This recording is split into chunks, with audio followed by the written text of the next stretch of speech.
Hello everyone, welcome to this week's Harbour Mini. We're looking at the visions of Zechariah, the 8 visions of Zechariah. And I wanted to start with a little point of clarification from my last talk. I mentioned that it took 4 years to complete the temple.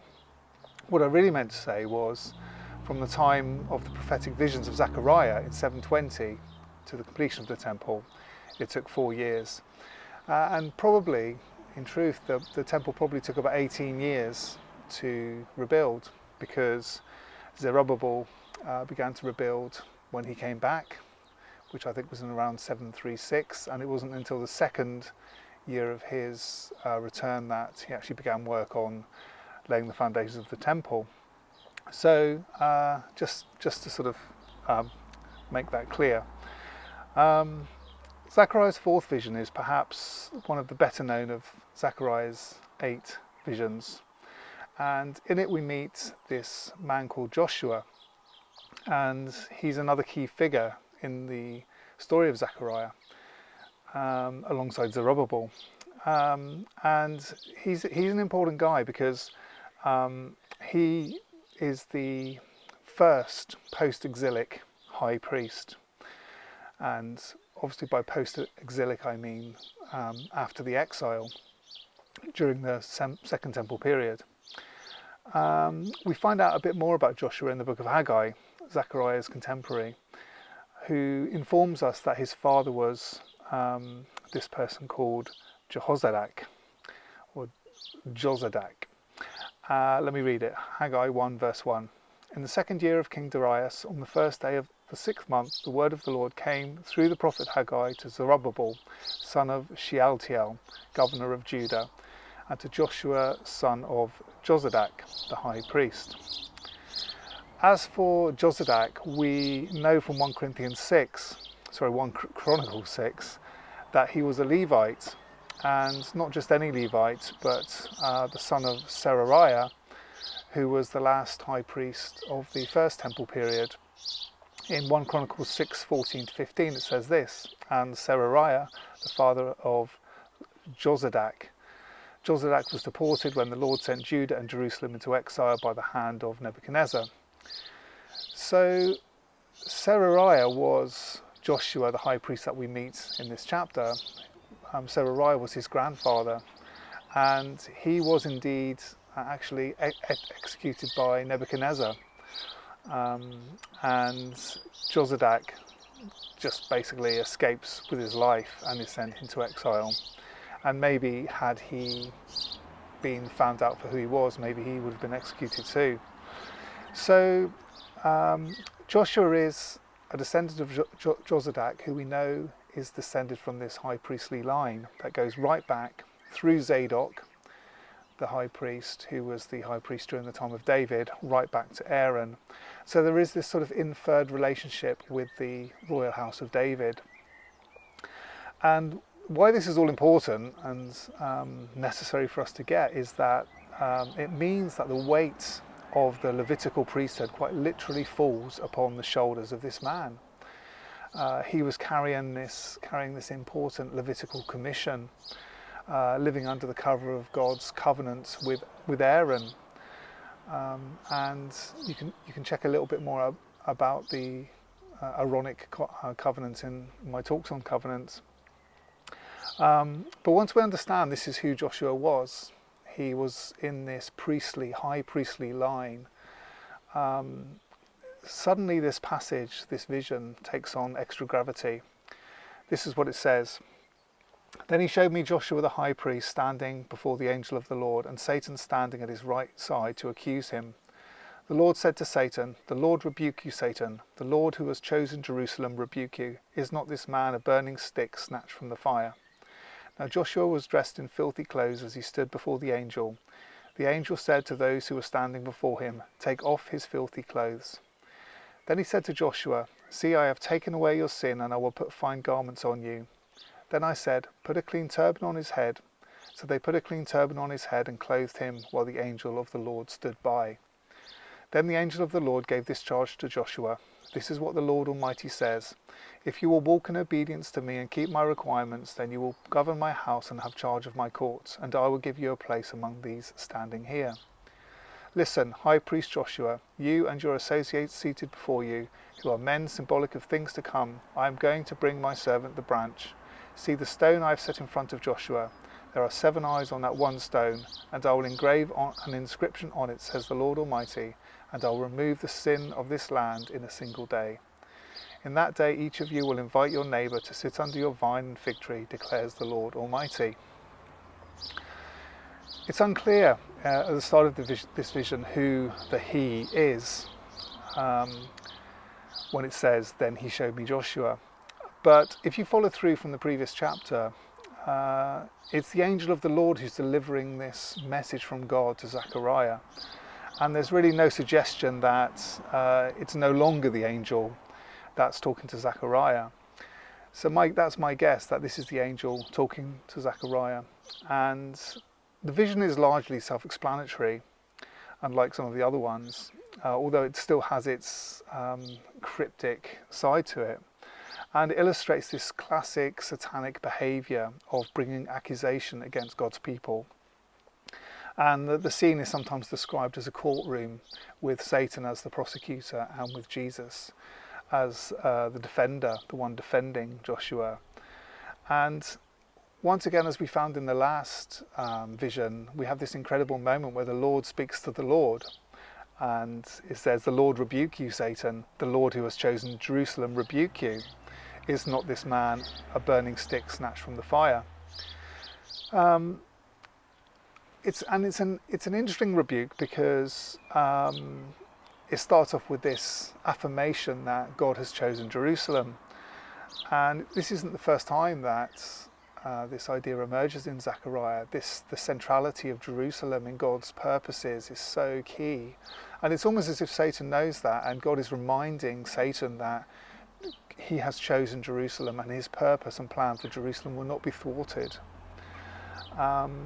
And more than that, I love this idea of Joshua being a stick snatched from the fire, and probably this is a reference to the actual fact that his grandfather was murdered by the Babylonians, his father escaped in exile, and so there's a real sense of the miraculous way in which God has kept this line of priests going, line of high priests. It feels miraculous.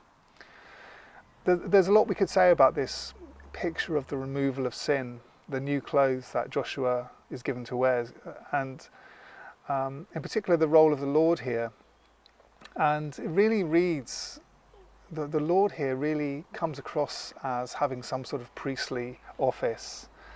But I think most importantly, the story represents this divine affirmation of Joshua as the high priest, and a divine affirmation of his family, the Levites, his family's calling. And much as God affirmed Aaron in his priestly office and celebrated that and marked that, so here we have, all these years later, Joshua being equally reaffirmed and the priesthood being re-established. It's almost like Joshua's inauguration. And of course this is 4 years before there was even a temple. Although there would have been an altar. The altar was restored as one of the first things that Zerubbabel did when he came back to Jerusalem. So Joshua is told if he remains faithful and he remains obedient, he will gain a place among those standing there. And there's a real sense again of this sort of heavenly community that's present in all that's going on. And Joshua is also told that his group of friends are also symbolic of things to come. It says, listen, High Priest Joshua, you and your associates seated before you, who are men symbolic of things to come. And I sometimes wonder whether Joshua, with his men around him, prefigure the church in some way. So the angel of the Lord speaks to God, the words of God to Zechariah. And in that, as part of that, there's this declaration that God is going to bring the branch, his servant, the branch. In the Hebrew it says, Avdid Semah, or semach. And it's a messianic title, the branch, God's branch, that demands a session on its own. In fact, I look at it in quite a lot of detail in my talks on Isaiah. But in short, the branch concerns this messianic idea that the Messiah will be the one who will ultimately bear the fruit of God's kingdom, a branch from the root of Jesse. And once we understand that, this messianic motif, which is so important in the Old Testament, that the last verse makes sense. Zechariah 3:10, in that day each of you will invite your neighbour to sit under your vine and fig tree, declares the Lord Almighty. And this isn't only just an apocalyptic vision of a restored people and a restored earth and a future peace. It's also a prophetic vision of a future fruitfulness, that this branch will bear fruit, the fruit of the kingdom. There's one final thing to say about this vision that gives us a little clue as to the identity of the branch. Joshua is given this stone, and this is mysterious, but this stone, we're told, has 7 eyes on it, and it's set before Joshua. These 7 eyes, in the Hebrew enayim, which comes from the Hebrew for eye, which is ayin, it's a weird picture, but actually in the Hebrew that word actually for eye can also mean surface. And the same word is used in Exodus 10 verse 5 when it says about they shall cover the face or the surface of the earth, the ain, the surface. So the idea really is that this stone has 7 facets to it, or 7 surfaces to it. So it's like a jewel in some sense. And the meaning of these 7 facets is probably revealed in verse 10 of the next chapter, and which reads this: who dares despise the day of small things, since the 7 eyes of the Lord that range throughout the earth will rejoice when they see the chosen capstone in the head of Zerubbabel. And these 7 angelic beings being referenced here are probably the same that Zechariah saw in his first vision of the man under the myrtle trees, these messengers going out throughout the earth. And they appear in more than one place in the Bible, these 7 angelic beings that stand before the throne of God and serve God throughout the earth. But we'll talk more about those next time. But that's my guess, that there is a hint here that this picture of the eyes is sort of pointing out the fact that those men in the ravine by the myrtle trees are being referred to. And there's also a play on words, because in the ancient world, the king's eyes were his messengers, and they were sent throughout the earth or throughout the land to find out what was going on. And this definitely is an idea that comes out in Greek literature, like Herodotus. And there's a sort of debate whether the Persians would have referred to their messengers as eyes. And I think probably this text indicates that they might have done. So I think what is happening here in this story is that in this sort of cryptic way, Zechariah is being shown that the man in the myrtle trees was the branch, the one that was going to come and bear the fruit of the kingdom. But there's something else, a little extra something, about this stone, which is fascinating.